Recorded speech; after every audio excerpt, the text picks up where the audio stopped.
What's good, everybody? Welcome back to the channel. Today we have a, I guess, kind of special video. Today I'm just going to be giving some manga recommendations for the Christmas season. Spoilers, it's not really going to be Christmas themed anime, it's kind of just a manga recommendation video. Just for some people who may be looking for recommendations to give to some of their friends, I'm recommending some of my favorite manga, and hopefully you're able to get something out of this video. For the question of the day, let me know what manga you recommend to someone for this holiday season.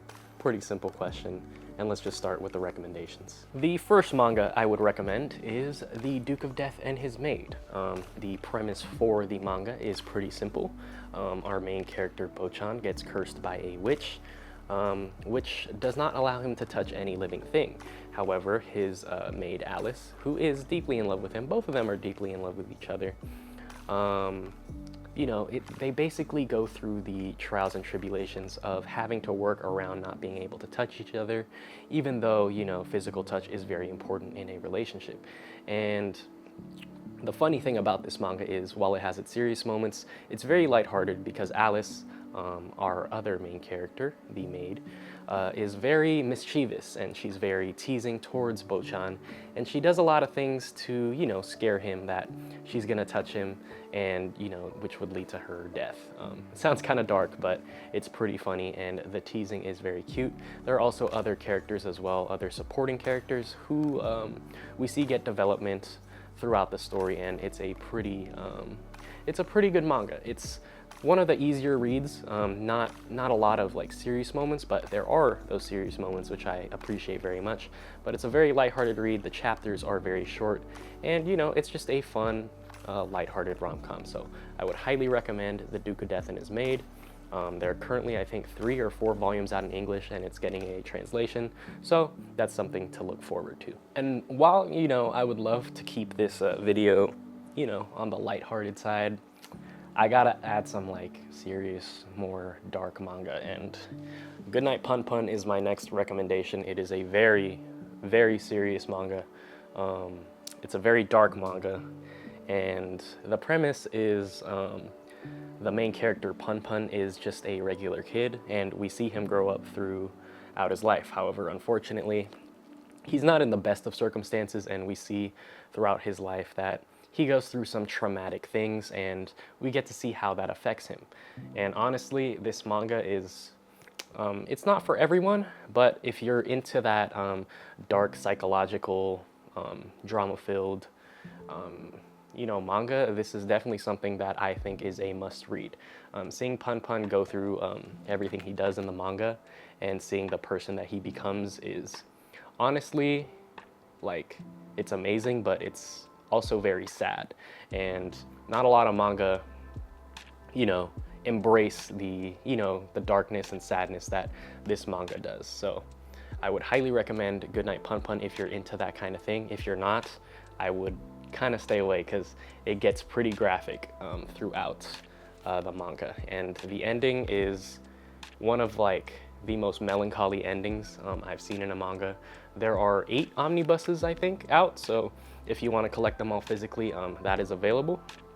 But yeah, Goodnight Pun Pun is my next recommendation. It is a great series, and it's just amazing to see, Pun Pun's journey throughout his life and how he reacts to the negative and positive things that happen throughout his life. Also, one more thing about Pun Pun, the art is very chaotic, so it kind of adds to the feel of, the dark and unstableness that our main character faces throughout the story. The next manga that I recommend is one of my favorites, and something, I talk about all the time on the channel. It's Boarding School Juliet, as you can see right here. It is another rom-com manga, but it does have its fair share of drama. It's basically a take on the Romeo and Juliet trope that we see throughout manga and other literature, but I think that it does it very well. It surrounds our main characters, Juliet Persia and Romeo Inuzuke, who are part of the White Cats and the Black Dogs at the school that they go to. They actually fall in love with each other, shocker, because it's a Romeo and Juliet story, and then we get to see, the development of their relationship, them dodging the rivalry between the Black Cats and the white cats and the black dogs, and we get to see them go through their relationship, grow together, and slowly fall in love with each other. It's one of my favorite series. I gave it a 10 out of 10, spoiler, and I own the whole series physically. So I would highly recommend reading Boarding School Juliet. There are times where it's very emotional, which I enjoy a lot. And the ending is probably one of the most satisfying endings in manga that I have seen. But yeah, if you're looking for a Romeo and Juliet type of manga, I would highly recommend Boarding School Juliet. Next up is one of my favorite mangas. You guys know, new game. You guys know that I adore this series. I actually rewatched the anime recently and it brought me to tears. So that's how much I love the series. But New Game follows our main character, Aoba Suzukaze, who is fresh out of high school and is a part of the company Eagle Jump, which is a video game company. And throughout the story, we get to see her development as a character designer. Her main goal is to be like her idol, Yagami Ko, who is part of the same company. So we get to see sort of that senpai and kohai relationship between the two, and we get to see Aoba's improvement as a character designer throughout the series. There are a lot of emotional moments, a lot of silly moments. It's a 4-koma, so it's very easy to read. Just up and down 4 panels, up and down 4 panels. Very easy to read. And the art, though it's pretty simple, it does, what's the word I'm looking for? It does complement the story a lot because it's very cute.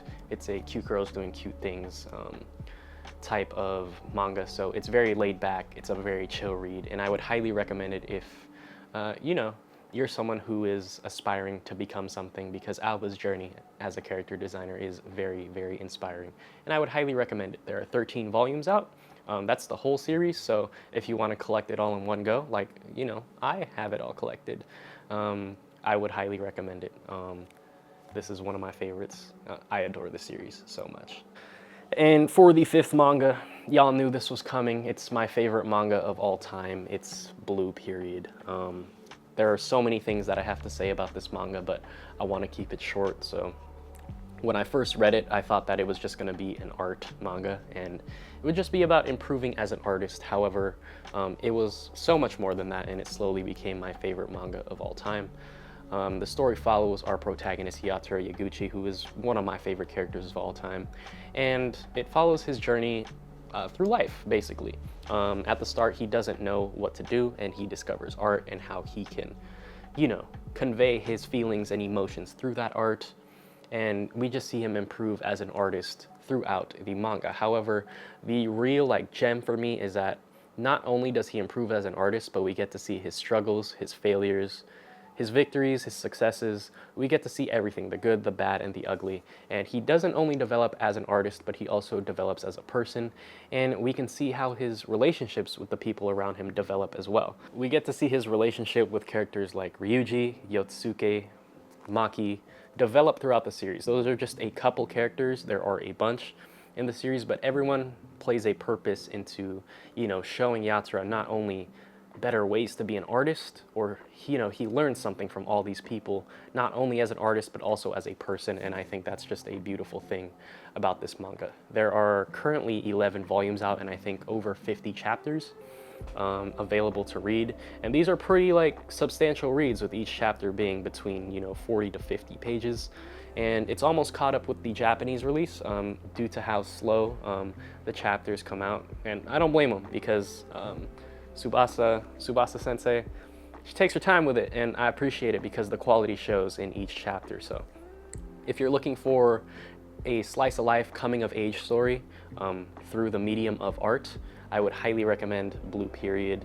It's phenomenal and it's amazing, and it's so emotional, and the amount of times that I've cried to this manga is crazy. But yeah, I would highly recommend Blue Period if you're looking for something like that.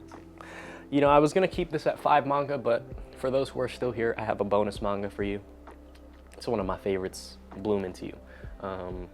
It is a Yuri manga, and you guys know I love my Yuri manga, but it follows our main character, Yu, who is kind of lost in her life when it comes to love. She doesn't know what love means, and she really wants to figure that out, but whenever someone confesses to her, she feels nothing.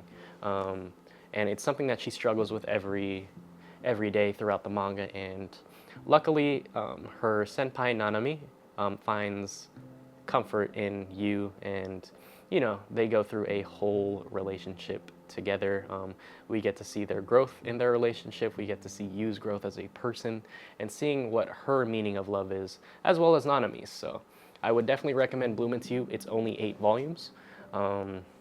And the chapters are pretty short, I believe. I believe they're 20 to 30 pages, but I love the fact that it's a very short read and that, you know, it gets to the point very clearly and concisely. We get to see the struggles of love between these two, and there are other characters as well, such as Sayaka, who we get to see, you know, the other side of love from her perspective. We get to see the perspective of these two from her, is what I'm trying to say. Yeah, but I would highly recommend reading Bloom Into You. It's one of my favorites. And yeah, that's pretty much it for the video. If you enjoyed it, leave a like, subscribe, comment, you know, all that good stuff. And I appreciate you being here in the channel still. And yeah, this was a pretty good video, I think. I was probably all over the place because I was doing this all on the off of the top of my head, so I'm sorry if my explanations weren't that good. But I hope that it, you know, kind of helped you to check out some of these series. But yeah, I'll see you in the next video. Peace.